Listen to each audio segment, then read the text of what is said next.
E hoje o nosso primeiro assunto, pessoal, é saúde, tá? De uma parcela da população que por muito tempo pensou que ir ao médico era sinal de fraqueza, era bobagem, era buscar um problema, né? Quem nunca ouviu um homem falar esse tipo de frase?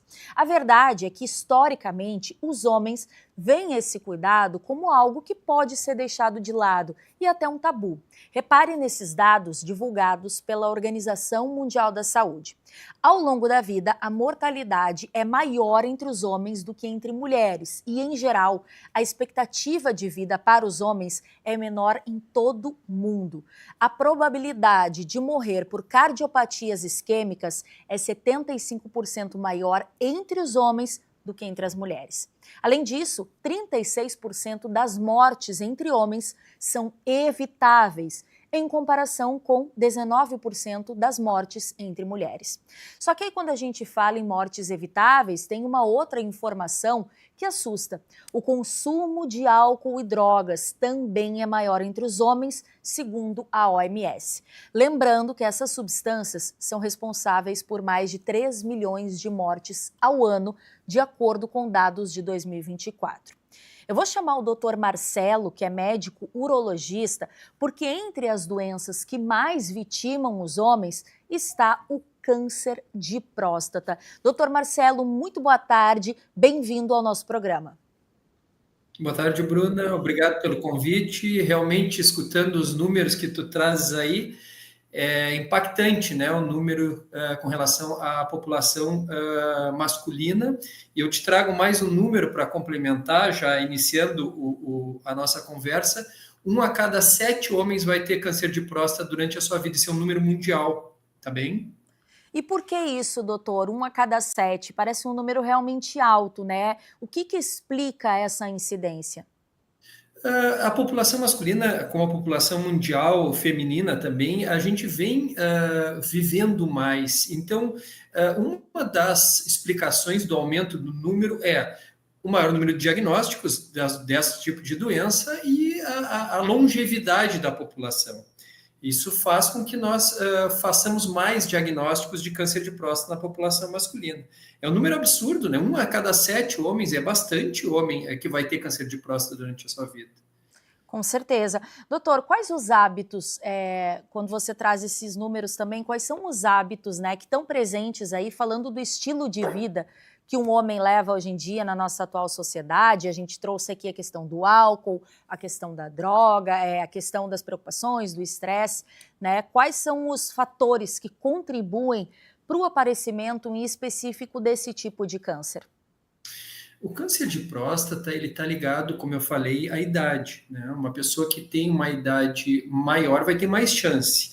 Existem aspectos genéticos, como a história familiar, por exemplo, pai com câncer de próstata, irmãos com câncer de próstata. Isso aumenta a chance de um homem vir a ter essa patologia, esse tipo de neoplasia maligna, de câncer.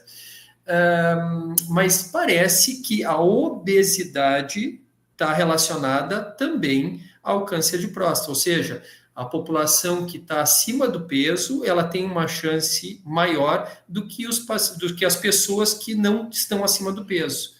Praticamente são esses 3 fatores de risco para o câncer de próstata. Perfeito. Vamos relembrar então, doutora, a questão da idade, a questão da predisposição genética e, mais recentemente, vocês têm percebido que a obesidade também faz parte disso, né? Isso. É muito interessante, existe a questão do screening, dos exames que são feitos para os pacientes que chegam a uma determinada idade. Mas se tu tens, por exemplo, familiares, principalmente assim, irmãos, não um, vários, com câncer de mama ou com câncer de próstata, a ideia de tu iniciares esses exames de PSA, que é aquela proteína que a gente mede no sangue para ver a questão se está aumentada, se precisa fazer uma biópsia de próstata ou não, é importante que se faça mais cedo do que a população em geral. Né? Se determina, dependendo da diretriz da europeia ou a diretriz americana, que um homem inicia a fazer os exames de próstata aos 45, 50 anos. Mas se a pessoa tem essa questão de ter familiares com câncer de próstata ou câncer de mama, é interessante que se inicie um pouco antes essa idade que eu mencionei. 45 anos é a idade que deve se iniciar antes, então, doutor, é isso? Para quem tem essa predisposição familiar?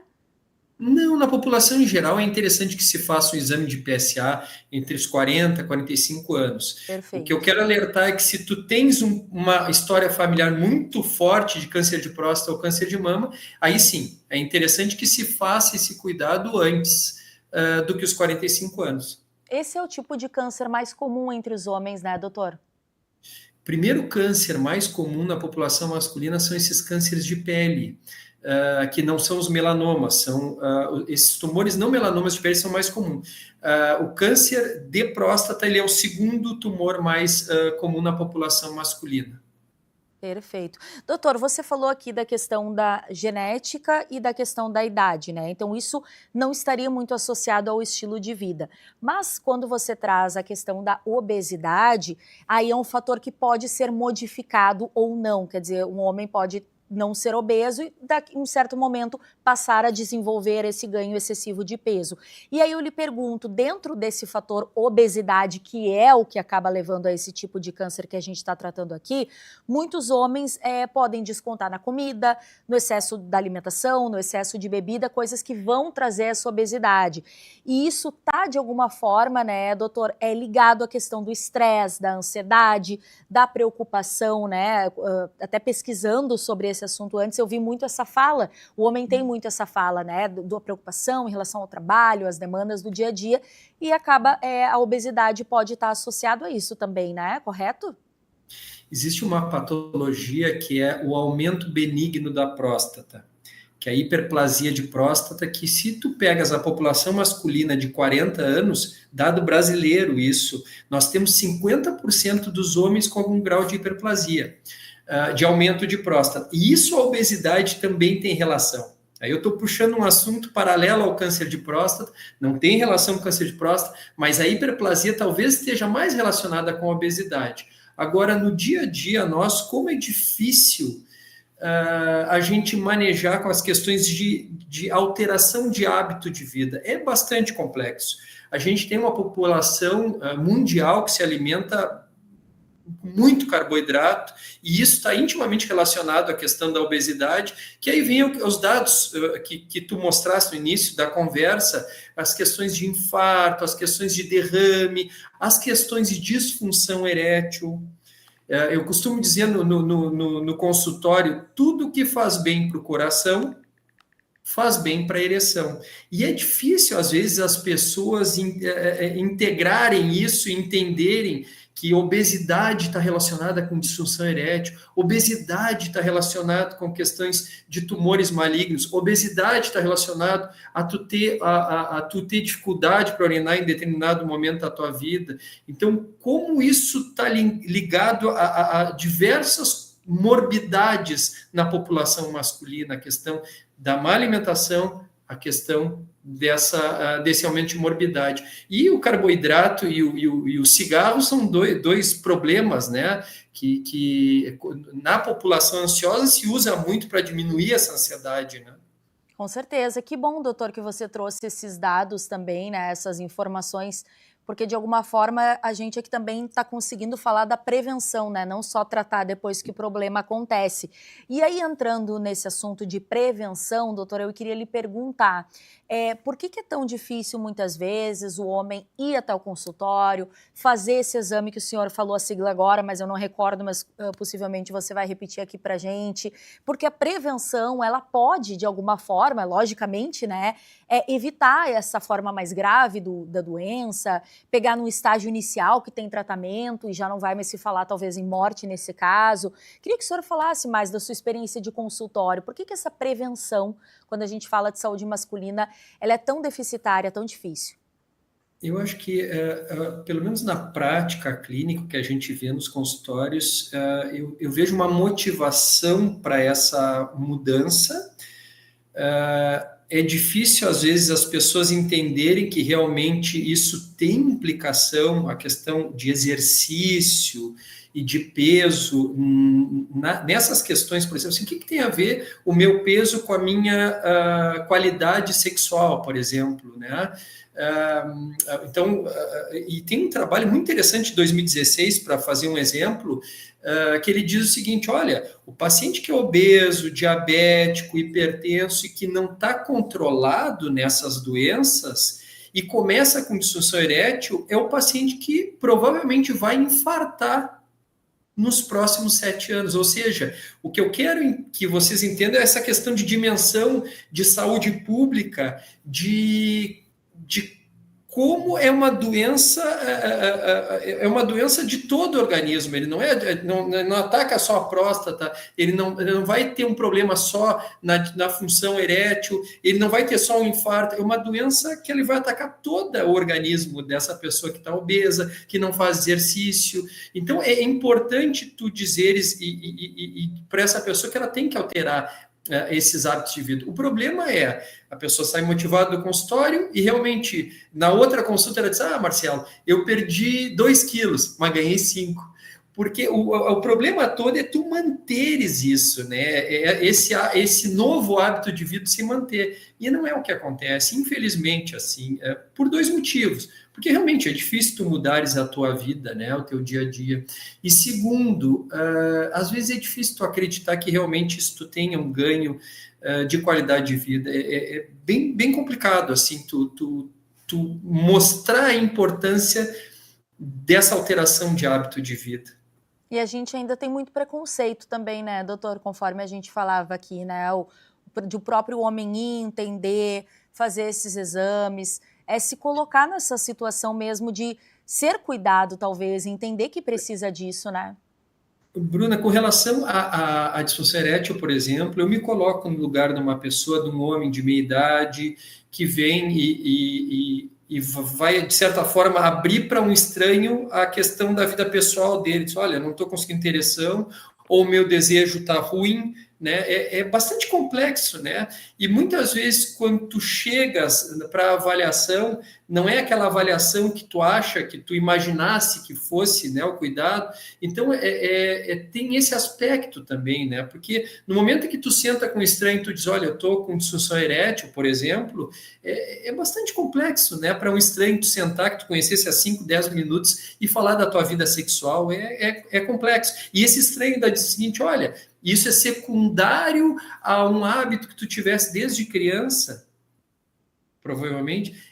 É uma situação delicada, é uma situação bastante difícil. Com certeza, doutor. Que dica você deixaria, recomendações também que você deixaria, doutor, para os homens, para eles se alertarem para essas questões, né? Eu acho que esses números que a gente trouxe aqui, por si só, eles já fazem esse alerta. Mas queria que o senhor falasse agora, nessa sua fala final, doutor, antes da gente encerrar, doutor Marcelo, que sugestões o senhor daria e também falar um pouquinho desses sintomas, né? O senhor falou da disfunção erétil, mas eu acredito que esse tipo de câncer apresente mais sintomas. Queria que o senhor falasse até para as pessoas, para os homens aqui, né, que nós estamos falando para eles nesse momento, consigam também se perceber e ver que algo não está bacana no próprio corpo, na saúde, no estilo de vida.